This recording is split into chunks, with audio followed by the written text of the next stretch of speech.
وأراقب الرحمن جل جلاله। প্রত্যেকটা মুসলমান এটা বিলিভ করতেছে যে মাটির নিচে বরফের প্লেট আছে, একটা প্লেটের সাথে বাড়ি খেয়ে যদি চাপ সহ্য না হয়, তখন একটা প্লেট সরে গেলে, বরফের প্লেট সরে গেলে ভূমিকম্প হয়। কিন্তু মুসলিমরা হাদিসটাকেও বিলিভ করতেছে না, যে যেখানে গান বাজনার ব্যাপকতা হবে,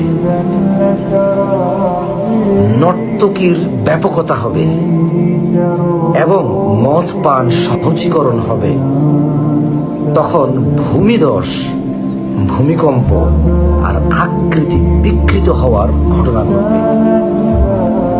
অবাক লাগে। আমরা মুসলমান 90% দেশের মানুষ, ভূমিকম্প সম্পর্কে আমাদের যে তথ্য প্রদান করবে কেউ, সেখানেও মিউজিক লাগানো আছে, কারণ এতে আমাদের কোনো আপত্তি নাই।